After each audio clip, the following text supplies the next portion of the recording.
So hello friends, welcome to Chattigunda channel. This is MJ. இன்றைக்கி நம்ம எதை பற்றி பார்க்க போகிறோம்னு பார்த்தீங்கன்னா சிஏஏ, சிட்டிசன்ஷிப் அமெண்ட்மெண்ட் ஆக்ட். இந்தியாவில் பல ஸ்டேட்டில் வந்து பயங்கர பிரச்சனை உருவாகிட்டு இருக்கிற சிஏஏ பற்றி தான் இந்த வீடியோவில் நம்ம பார்க்க போகிறோம். இந்த சிஏஏ எக்ஸ்பிளைன் பண்ணுறதுக்கு நான் தெளிவாக சொல்லிடுறேன். இதில் வந்து எந்த ஒரு கம்யூனிட்டி சார்போ இல்லை எந்த ஒரு ரிலீஜன் சார்போ நான் பேச போகிறதில்ல. சிஏஏனா என்ன, இது ஏன் வந்து சில ஸ்டேட்ஸில் வந்து அப்போஸ் பண்ணுறாங்க, ஏன் சில ஸ்டேட்ஸில் வந்து ஆதரிக்கிறாங்க, அதை பற்றி மட்டும் தான் சொல்ல போகிறேன். வாங்க வீடியோக்குள்ளே போகலாம்.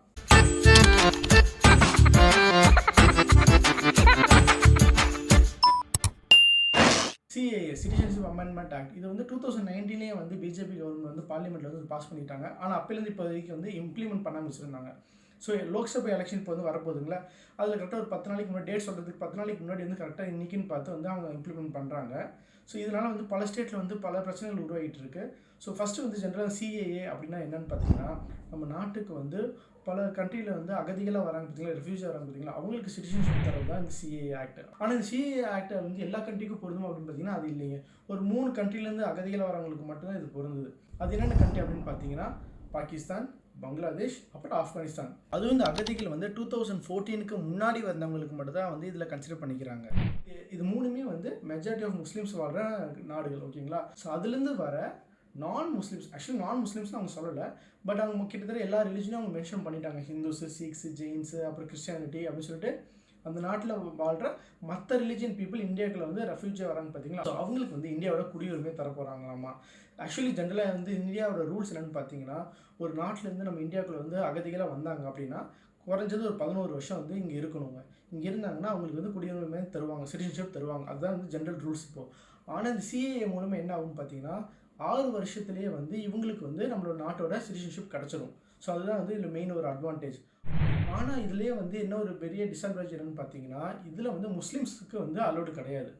முஸ்லீம்ஸ் அகதிகளாக வரலாம், ஆனால் அவங்க வந்து அந்த 11 வருஷம் வெயிட் பண்ணி தான் வாங்கணும். அந்த 6 இயர்ஸ்லாம் வாங்க முடியாது. ஆனால் மற்ற ரிலிஜனில் இருக்காங்க பார்த்தீங்களா, அவங்க இந்த 3 கண்ட்ரிலேருந்து வந்தாங்க அப்படின்னா அவங்க 6 இயர்ஸ்லேயே வந்து இந்தியாவோட சிட்டிசன்ஷிப் வாங்கிடலாம். ஸோ அதுதான் வந்து ஒரு மெயின் அட்வான்டேஜ் அண்ட் டிஸ்அட்வான்டேஜ் அப்படின்னு சொல்லி பார்க்கலாம். ஆனால் நிறைய மக்கள் வந்து இது வந்து அப்போஸ் பண்ணிட்டு தான் இருக்காங்க. அது ஏன் அப்போஸ் பண்ணாங்கன்னு பார்த்தீங்கன்னா மெஜாரிட்டி ஆஃப் ரீசன் வந்து 3 ரீசனுங்க. ஸோ ஃபஸ்ட்டு ரீசன் என்னென்னு பார்த்தீங்கன்னா, குறிப்பாக தமிழ்நாட்டில் ஏன் வந்து அதை அப்போஸ் பண்ணுறாங்க அப்படின்னு பார்த்தீங்கன்னா, கிட்டத்தட்ட வந்து ஸ்ரீலங்காவிலேருந்து ஒரு 20-30 வருஷமாக வந்து இங்கே வாழ்கிற மக்களுக்கு இன்னமும் வந்து இந்தியாவோட சிட்டிசன்ஷிப் கிடைக்கல. சட்டம் வந்து எந்த விதத்துலையும் வந்து ஒரு பெனிஃபிட்டாகவும் இருக்காது, பொருந்தாது. வெறும் வந்து பங்களாதேஷ், பாகிஸ்தான், ஆப்கானிஸ்தான் இந்த 3 கண்ட்ரிலேருந்து வரவங்களுக்கு மட்டும்தான் வந்து இது பொருந்தும் அப்படின்னு சொல்லிட்டாங்க. ஸோ ஸ்ரீலங்காலேருந்து வந்தவங்களுக்கு என்ன நிலமை பார்த்தீங்கன்னா ஒன்றும் கிடையாது, அவங்க கடைசி வரையும் அகதிகளாகவே இருக்க வேண்டியது. அதனால தான் வந்து தமிழ்நாட்டில் குறிப்பாக தமிழியன்ஸ் வந்து இதை அப்போஸ் பண்ணுறாங்க. அப்புறம் வந்து இது வந்து அஸ்ஸாமில் வந்து பெரிய பிரச்சனை உருவாகிட்டு இருக்கு. ஏன் அஸ்ஸாமில் வந்து பெரிய பிரச்சனை அப்படின்னு பார்த்தீங்கன்னா, ஜென்ரலாக வந்து இப்போ இங்கே தமிழ்நாட்டிலே எடுத்துக்கிட்டிங்கன்னு பார்த்தீங்கன்னா நார்த்துலேருந்து வந்தவங்க நிறைய பேர் வந்து இங்கே வந்து வேஜுக்கு வந்து இங்கே வேலை செய்கிறாங்க. அதனால தமிழியன்ஸ்க்கு வந்து இங்கே வந்து கரெக்டாக வந்து வேலை கிடைக்க மாட்டேது அப்படின்னு சொல்லி ஒரு குற்றச்சாட்டு இங்கே நடந்துட்டு இருக்கு பார்த்தீங்களா. ஸோ அஸ்ஸாமில் வந்து பங்களாதேஷ்லேருந்து நிறைய பேர் வந்து அஸ்ஸாமில் இருக்காங்க. பங்களாதேஷ் பீப்புள்னால வந்து அஸ்ஸாமில் வாழ்கிற ஆட்களுக்கு வந்து அதிகமாக வேலை கிடைக்கிது. ஏன்னா பங்களாதேஷ் ஆளுங்க வந்து லோ வேஜஸ்க்கு வந்து அவங்க வேலை செய்கிறாங்க. அதனால் வந்து அஸ்ஸாம் பீப்புளுக்கு வந்து அந்த ஸ்டேட்லேயே வந்து அவங்களுக்கு வேலை கிடைக்கிறது இல்லை. அப்படிங்கிறனால வந்து இப்போ இவங்களுக்கும் நீங்கள் சிட்டிசன்ஷிப் கொடுத்துட்டிங்கன்னா அப்போ எங்களுக்கு வந்து வேலை கிடைக்காது, எங்கள் ஸ்டேட்லேயும் எங்களால் வந்து சுதந்திரமாக வந்து வேலை தேடி அலைய முடியாது, வேலையும் கிடைக்காது அப்படின்னால வந்து அவங்க அஸ்ஸாமில் வந்து பயங்கரமாக ப்ரொடெஸ்ட் பண்ணிட்டு இருக்காங்க. இது 2வது ரீசன். 3வது ரீசன் என்னென்னு பார்த்தீங்கன்னா, ஜென்ரலாக வந்து அகதிகளை யார் இந்த நம்ம நாட்டுக்குள்ளே வருவாங்க, அந்த நாட்டில் ஏதோ ஒரு சூழ்நிலைனால வாழ முடியாது அவங்களோ, இல்லை போர்னால வந்து அந்த நாட்டில் இருக்க முடியாத சூழ்நிலைனாலோ மற்ற நாட்டுக்கு வந்து அகதிகளாக வராங்க. அதனால தான் வந்து என்ன பிரச்சனை, அதனால ஏன் இவ்வளோ பெரிய டிஃப்ரென்ஸ், நீங்கள் ஒரு ஹெல்ப் பண்ண நினைக்கிறீங்க, அதை வந்து ஒரு ரிலீஜியஸ் பேஸில் வந்து நீங்கள் ஹெல்ப் பண்ணுறீங்க அப்படின்னு சொல்லிட்டு ஒரு கவர்மெண்ட் வந்து நிறைய பேர் வந்து கேள்வி கேட்குறாங்க. ஸோ ஏன் இதை வந்து இன்னும் ப்ரொடெஸ்ட் பண்ணுறாங்க அப்படின்னு பார்த்தீங்கன்னா, சிஏ வந்து ஒரு பார்ட் ஆஃப் வந்து என்ஆர்சியாக இருக்கும் அப்படின்னு சொல்லி நினைக்கிறாங்க. ஃபஸ்ட்டு ஸ்டேஜ் ஆஃப் என்ஆர்சி அப்படின்னு நினைக்கிறாங்க. என்ஆர்சினா என்னென்னு பார்த்தீங்கன்னா நேஷனல் ரிஜிஸ்டர் ஆஃப் சிட்டிசன்ஸ் அப்படின்னு சொல்லி அர்த்தம். என்ஆர்சி வந்து என்ன சொல்லுது அப்படின்னு பார்த்தீங்கன்னா, நீங்கள் வந்து இந்தியன் தான் அப்படிங்கிறது வந்து நீங்கள் ப்ரூவ் பண்ணணும். சப்போஸ் உங்களால் ப்ரூவ் பண்ண முடியல அப்படின்னா இந்த சிஏஏ மூலிமா வந்து நீங்கள் ஒரு 6 வருஷம் இந்தியாவில் வாழ்ந்துருக்கீங்கன்னு தெரிய வந்துச்சுன்னா சிட்டிசன்ஷிப் கிடச்சிடும். ஆனால் அதுவே வந்து ஒரு முஸ்லீமாக இருந்தாங்கன்னா அவங்க வந்து என்ன பண்ணுவாங்க அப்படிங்கிறது தெரியாது. இப்போதைக்கு வந்து வெறும் சிஏஏ மட்டும் தான் இம்ப்ளிமெண்ட் பண்ணியிருக்காங்க, என்ஆர்சி வந்து இம்ப்ளிமெண்ட் பண்ணலை. ஸோ அது நான் தெளிவாக சொல்லிடுறேன். இப்போதைக்கு சிஏஏ மட்டும் தான். ஃபியூச்சரில் என்ஆர்சி வரலாம், இல்லை வராமே போகலாம். அது வந்து ஃபியூச்சரில் வந்து என்ன நடக்குதுன்னு நமக்கு தெரியல. ஃபியூச்சரில் சப்போஸ் என்ஆர்சி இம்ப்ளிமெண்ட் பண்ணாங்கன்னா அதில் என்னென்ன பிரச்சனை வரும்னு பார்த்தீங்கன்னா, இப்போ என்ஆர்சி என்ன சொல்லுது, நீங்கள் இந்தியன் தான் அப்படிங்கிறது வந்து நீங்கள் ப்ரூவ் பண்ணணும். சப்போஸ் நீங்கள் ப்ரூவ் பண்ணல அப்படின்னு பார்த்தீங்கன்னா நீங்கள் வந்து இந்தியன் கிடையாது, நீங்களும் ஒரு அகதி மாதிரி தான், ஒரு ரெஃப்யூஜி ஸ்டேட் தான் உங்களுக்கு கிடைக்கும். ஆனால் சிஏஏ மூலிமா என்ன ஆகும், சிஏஏ மூலிமா என்ன சொல்கிறாங்க, இப்போ நீங்கள் வந்து இந்த பர்டிகுலர் கம்யூனிட்டியை சேர்ந்தவங்களாக இருந்தீங்கன்னா சிஏஏ மூலிமா நீங்கள் அகதிகளாக இருந்தாலும் 6 வருஷத்தில் உங்களுக்கு சிட்டிசன்ஷிப் கிடச்சிடும், இந்தியாவோட சிட்டிசன்ஷிப் கிடச்சிடும். ஆனால் அதுவே வந்து இப்போ நீங்கள் முஸ்லீமாக இருந்தீங்கன்னா சிஏஏல சிட்டிசன்ஷிப் கிடையாது, 11 வருஷம் வெயிட் பண்ணும். ஃபார் எக்ஸாம்பிள் அவங்க சிஏல வர ஒரு ரிலிஜன் வச்சுக்கோங்க, ஹிந்துவோ இல்லை சீக்கோ ஜெயினோ ஏதோ ஒரு ரிலிஜன் சேர்ந்தவனு வச்சுக்கோங்க.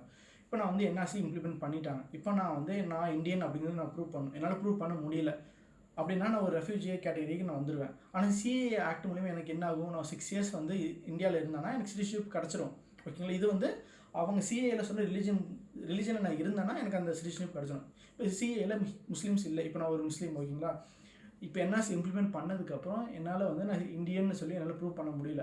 அப்போ எங்கள் நிலைமை என்ன ஆகும்? சிஏ மூலியமாகவும் எங்களால் வந்து சிட்டிசன்ஷிப் வாங்க முடியாது. ஏன்னா சிஏல வந்து முஸ்லீம்ஸுக்கு கிடையவே கிடையாது. அது 3 கண்ட்ரியில் இருந்தவங்களுக்கு மட்டும் தான் அது பொருந்தும். ஸோ அதனால் சிஏ மூலியம் எங்களுக்கு வாங்க முடியாது. அப்போது வந்து நாங்கள் வந்து என்ன பண்ணுவோம்? ஸோ அது ஒரு பிரச்சனை. அதே மாதிரி வந்து தமிழ்நாட்டில் வந்து இத்தனை வருஷமாக வந்து ஸ்ரீலங்காலேருந்து வந்து எத்தனையோ அகதிகள் வந்து வாழ்ந்துட்டு இருக்காங்க. ஸோ அவங்களுக்கு வந்து இது ஒரு பெனிஃபிட் இல்லை. ஏன் வந்து இந்த கவர்மெண்ட் வந்து வெறும் அந்த 3 கண்ட்ரியை மட்டும் சூஸ் பண்ணுறாங்க? ஏன் இந்த பர்டிகுலர் ரிலிஜன் மட்டும் தான் வந்து சிஏ பொருந்தும் அப்படின்னு சொல்கிறாங்க? ஹெல்ப்பிங்காக தான் சிஏ வந்து உருவாக்கணும் அப்படின்னு சொல்கிறாங்க கவர்மெண்ட்டு. சிஏல வந்து ஸ்ரீலங்காலேருந்து வந்தவங்களுக்கு பொருந்தாது அப்படிங்கிறாங்க.